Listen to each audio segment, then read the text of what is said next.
ओम शांति। 16 फरवरी 2022। बाबा के महावाक्य। मीठे बच्चे, संगम युग पर बाप आए हैं। तुम बच्चों की दिल व जान से सेवा करने। अभी यह ड्रामा पूरा होता है। तुम सबको वापस घर चलना है। प्रश्न: अभी तुम बच्चों की कर्मातीत अवस्था हो नहीं सकती, अंत में ही होगी, क्यों? उत्तर: क्योंकि तुम आत्मा जब कर्मातीत बनो तो तुम्हें पावन तत्वों का बना हुआ शरीर चाहिए। अभी तो यह 5 तत्व पतित हैं। जब तत्व पावन बने तब कर्मातीत अवस्था हो। तुम बच्चे जब पूरे पावन बन जाएंगे तो यहाँ रह भी नहीं सकेंगे। पावन बने तो पावन दुनिया में पावन शरीर चाहिए, इसलिए तुम अभी हाफ कास्ट हो। अंत में तुम्हारा पूरा बुद्धि योग जम जाएगा। तुम पावन बन जाएंगे। तुम्हारे सब विकर्म विनाश हो जाएंगे और तुम्हारी कर्मातीत अवस्था हो जाएगी। गीत। दूर देश का रहने वाला। ओम शांति। दूर के रहने वाले मुसाफिर, जिस मुसाफिर को सभी मनुष्य मात्र अथवा जीव आत्माएं याद करती हैं जरूर। वास्तव में सभी जीवात्माएं मुसाफिर हैं। जैसे बाप को परम धाम से आना पड़ता है, वैसे तुम बच्चे भी परम धाम से आते हो यह पार्ट बजाने। मुझे तो सारे कल्प में एक बार आना होता है, इस कारण मुझे कहते हैं रीइंकार्नेशन। तुम एक बार यहाँ आते हो, फिर यहाँ ही पुनर्जन्म लेते रहते हो। मैं एक ही बार बच्चों के पास बच्चों की दिल व जान, सिक व प्रेम से सेवा करने आता हूँ। बाप को तो सब बच्चे प्यारे हैं ना। ऐसा कोई बाप नहीं जिसको बच्चे प्यारे नहीं होंगे। बच्चों को ही बाप से वर्षा मिलता है, वह है हद का बाप। यह है बेहद का बाप। यह कोई नहीं जानता कि बाप कब आएगा। बाप कहते हैं, मीठे बच्चे, अब ड्रामा पूरा होता है, वापस चलना है। रास्ता कोई भी जानते ही नहीं, सिर्फ कह देते हैं वैकुंठवासी हुआ, पार निर्वाण गया। अभी तुम जानते हो बीच में कोई भी वापस जा नहीं सकता। जब सबका पार्ट पूरा हो तब बाप को आना पड़ता है। तुम जानते हो हम सब आत्माएं जब शरीर में हैं तो शरीर के नाते भाई बहन हैं। हर एक को अपना अपना पार्ट पूरा करना है। फिर सबको अपने अपने समय पर पार्ट रिपीट करना पड़ेगा। बाप को सभी याद करते हैं कि हे पतित पावन आओ, हे सीता के राम आओ। एक राम एक सीता के लिए थोड़े ही आएगा, सभी सीताओं का एक राम है। सब बच्चे याद करते हैं, भक्ति करते हैं। यह ड्रामा 5000 वर्ष का है। बाप कहते हैं, तुम अपने जन्मों को नहीं जानते हो, मैं जानता हूँ। लाखों वर्ष की बात तो कोई बता ना सके। मुख्य पहली बात है कि गीता का भगवान कौन है। ड्रामा अनुसार भूलें तब तो बाप आए। सिर्फ गीता पढ़ने से कुछ नहीं होता। बाप खुद ही आकर बच्चों को राजयोग सिखाते हैं। बाप कहते हैं, यह नई नई बातें जो मैं तुमको सुनाता हूँ वह सब प्रायलोप हो जाएंगी। यह परंपरा नहीं चलती और जो आते हैं उन्हों का ज्ञान तो अंत तक चलता है। एक दो को सुनाते आते हैं, यहाँ ना सुनने वाले ना सुनाने वाले रहेंगे, सब चले जाएंगे। वहाँ तो यह भी नहीं जानते कि हम 16 कला संपूर्ण हैं। वह तो है ही प्रारब्ध। 16 कला से फिर 14 कला बनेंगे। यह पता रहे तो राजाई की खुशी ही चली जाए। बाप समझाते हैं, ऊंचे से ऊंचा धर्म शास्त्र पहले होना चाहिए। देवी देवता धर्म स्थापन करने वाले को भूल गए हैं। जितनी गीता की महिमा है उनसे जास्ती ज्ञान सुनाने वाले की महिमा है। और कोई धर्म स्थापन करने वाले को भगवान नहीं कहेंगे। भगवान तो एक ही निराकार है, बाकी सब है साकार। गाया भी हुआ है श्रीमद् भगवत गीता, वह सबका सदगति दाता है। इस समय सब तमो प्रधान कब्र दाखिल हैं, फिर बाबा आकर सबको जगाते हैं। यह पुरानी दुनिया तो खत्म हो जाने वाली है, सरसों मुहाफिक सब पिस जाते हैं। सतयुग में बहुत छोटा दैवी झाड़ होगा। भगवान को सब याद करते हैं, हे भगवान, हे सच्चखंड स्थापन करने वाला। परंतु वह कब आएगा? शास्त्रों में तो लाखों वर्ष लिख देते हैं। इसको ही अंधियारा कहा जाता है। अभी तुम जानते हो हमारा बाबा ज्ञान का सागर है, दूसरा कोई ज्ञान सागर हो नहीं सकता। ज्ञान सागर बाप दूर देश से हम बच्चों के पास आते हैं। हम सब अंधियारे में पड़े थे, जानते नहीं थे कि ड्रामा में हम सब एक्टर्स हैं। ऊंचे ते ऊंचे कौन है यह मालूम होना चाहिए। सिर्फ सर्वव्यापी है यह ज्ञान हो गया क्या? अगर सर्वव्यापी है फिर तो भक्ति भी नहीं कर सकते। इसको कहा जाता है अज्ञान। अभी तुम जानते हो सबका सदगति दाता बाप है। उनका नाम ही है परम पिता परमात्मा शिव। वह पिताओं का भी पिता है। जन्म बाई जन्म लौकिक पिताएं मिलते आए। ऊंचे ते ऊंचा बाप है, फिर नंबरवार आते हैं। पहले पहले देवी देवता सिजरे के उतरेंगे। अब वह रचना बाप रच रहे हैं। ब्रह्मा द्वारा ब्राह्मण कैसे रचे? प्रजापिता ब्रह्मा द्वारा एडॉप्ट करते हैं। बच्चे कहते हैं बाबा हम आपके ही थे, अब आपके ही हैं।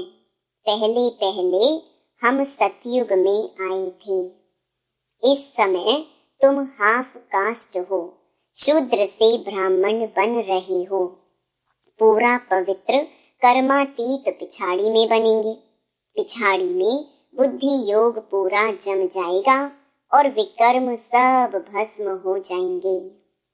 फिर भी यहाँ तुमको पावन नहीं कहेंगे क्योंकि शरीर पतित है।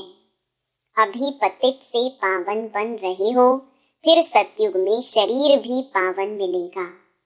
पूरा पावन बन जाएंगे, फिर यहाँ रह नहीं सकेंगे। जब आत्मा पवित्र हो जाएगी फिर तो 5 तत्व भी पवित्र हो जाएंगे। अभी तुम बच्चे संगम पर हो। सच्चा सच्चा कुंभ का मेला यह है। पानी की गंगा पर जाना यह है भक्ति मार्ग।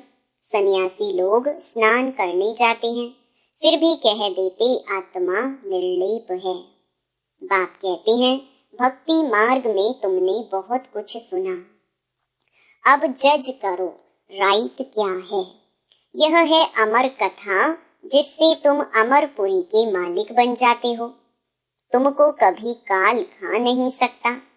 वहाँ कभी ऐसे नहीं कहेंगे कि फलाना मर गया। यहाँ कितना डर रहता है मौत का, वहाँ तो सिर्फ चोला बदलते हैं। भारत की महिमा बहुत भारी है। जितनी बाप की महिमा उतनी भारत की महिमा है। भारत में लक्ष्मी नारायण के अब तक भी मंदिर बनते रहते हैं, परंतु बाप को नहीं जानते तो वह कब आए थे। बरोबर सतयुग में देवी देवताएं थे। जब सतयुग को लाखों वर्ष देते हैं तो उनकी संख्या अनगिनत होनी चाहिए। कोई भी बुद्धि से काम नहीं लेते। कहते हैं गऊ के मुख से गंगा निकली है सारी ज्ञान की बात। फिर सूक्ष्म वतन में बैल आदि कहाँ से आया, यह शास्त्र आधा कल्प से लेकर चलते ही आए हैं। यह सब बातें मोस्ट बिलवेड बाप चिल्ड्रन को समझाते हैं तो सब मेरे बच्चे, परंतु तुम मोस्ट बिलवेड बनते हो। लक्ष्मी नारायण का पता नहीं कि कब राज्य करके गए। राधे कृष्ण का बर्थडे मनाते हैं, लक्ष्मी नारायण का कुछ पता नहीं। राम को त्रेता में दिखाते हैं, कृष्ण को द्वापर में। राधे कृष्ण हैं सतयुग के। यह सब तुम ही जानते हो। सब धर्म कैसे रिपीट होंगे, फलाना धर्म स्थापक कब आएगा, वह समझते हैं। धर्म स्थापन कर वापस चले जाते हैं। अरे तब फिर पालना कौन करेंगे। हरेक मनुष्य रचना रचते हैं, फिर पालना भी करते हैं, विनाश नहीं करते। हद की रचना करने वाला बाप अल्पकाल क्षण भंगुर सुख दे सकते हैं। कोई को बच्चा नहीं होगा तो कहेंगे हमारे कुल की वृद्धि कैसे होगी। बाप कहते हैं इस समय सब पतित भ्रष्टाचारी हैं। एक गीत है, कहते हैं भारत का क्या हाल हो गया है।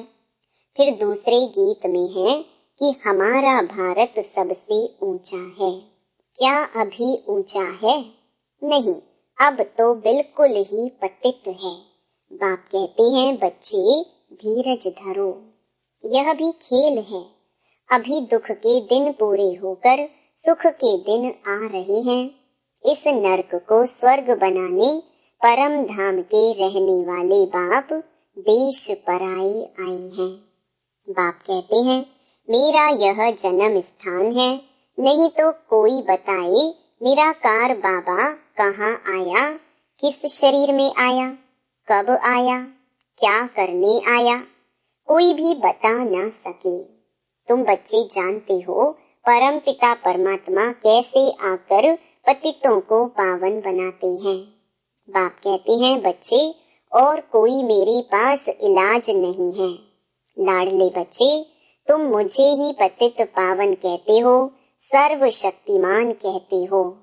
अब तुमको शक्ति चाहिए 5 विकारों पर जीत पाने के लिए। हिंसक लड़ाई की यहाँ बात नहीं, यह है गुप्त। सिर्फ मुझे याद करो, इसको कहा जाता है अजपा जाप। अभी सबकी वानप्रस्थ अवस्था है, सबको वापस जाना है। वह है शांति धाम। वहां से फिर ऑटोमेटिकली तुम सुख धाम में आ जाएंगे। शांति तो तुम्हारा स्वधर्म है। यूं तो इस रावण राज्य में शांति मिल नहीं सकती। बाकी थोड़े समय के लिए चाहते हो तो अशरीरी होकर बैठ जाओ। शांति तो सबको चाहिए। अगर 101 करोड़ भी शांति में बैठ जाएं, तो भी शांति हो न सके। यह है ही अशांति की दुनिया। शांति के लिए कोई राय नहीं निकल सकती है। यह तो गॉड फादर की ही जवाबदारी है। तुम जानते हो देवी देवताओं का राज्य था जिसको वैकुंठ कहा जाता है। अब कलयुग का अंत दुख धाम है, वह है शांति धाम, स्वीट होम।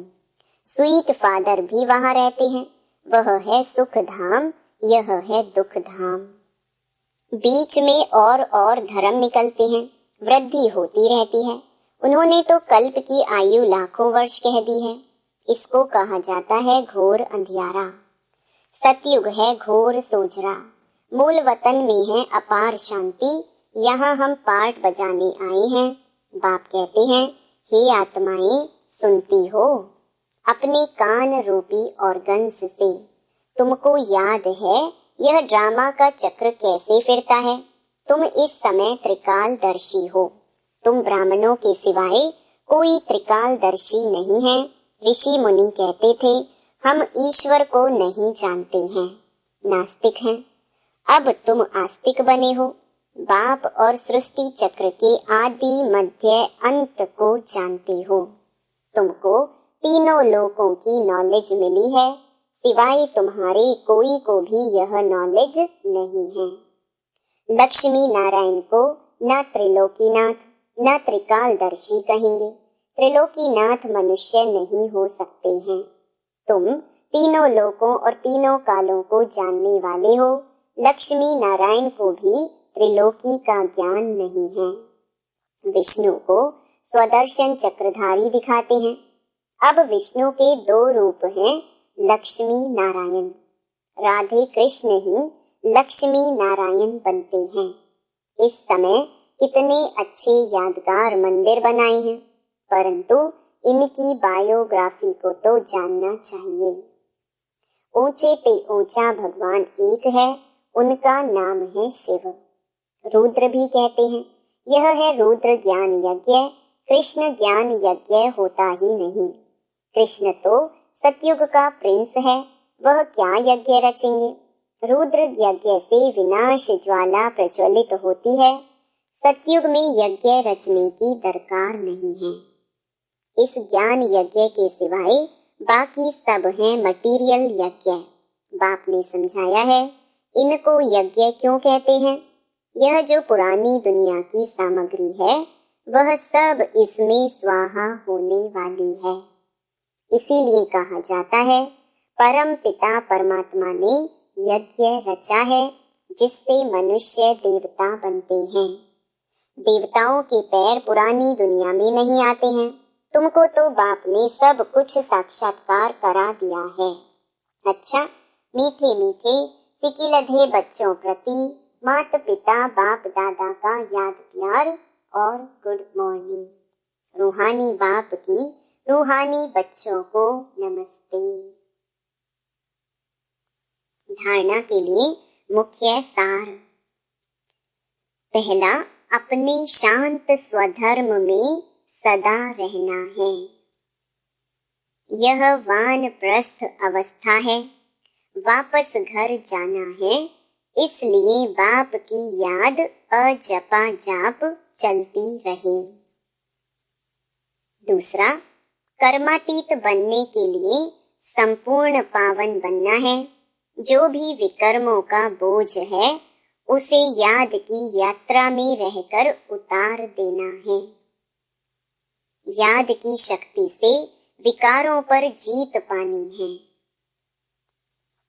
वरदान, शुद्ध संकल्पों के घेराव द्वारा सदा छत्र छाया की अनुभूति कराने वाले दृढ़ संकल्पधारी भव।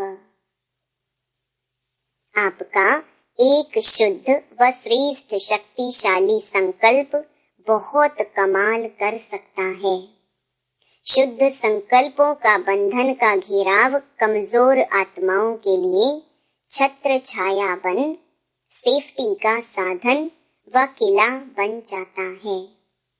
सिर्फ इसके अभ्यास में पहले युद्ध चलती है। व्यर्थ संकल्प शुद्ध संकल्पों को कट करते हैं, लेकिन यदि दृढ़ संकल्प करो तो आपका साथी स्वयं बाप है। विजय का तिलक सदा है ही, सिर्फ इसको इमर्ज करो तो व्यर्थ स्वतः मर्ज हो जाएगा। स्लोगन, फरिश्ते स्वरूप का साक्षात्कार कराने के लिए शरीर से डिटैच रहने का अभ्यास करो। ओम शांति। मेरे मीठे मीठे भाई और बहनों, बाबा के इस अनमोल खजाना यानी ज्ञान रूपी मुरली को जन जन तक पहुंचाना हम सब की कर्तव्य नहीं बल्कि धर्म है। मैं तो अपना धर्म निभा रही हूँ, अब आपकी बारी। आप भी अपनी व्हाट्सएप और फेसबुक और दूसरे सोशल मीडिया के ग्रुप में शेयर कीजिए। क्या पता आपके इस नेक काम की वजह से किसी की जिंदगी जीने की एक नई राह मिल जाए। और हाँ, आप भी इस YouTube चैनल को सब्सक्राइब कर लीजिएगा ताकि आपको भी रोजाना बाबा की मुरली को सर्च करना ना पड़े। शिव बाबा की अमृत वर्षा हम सब पर ऐसे ही बरसते रहे।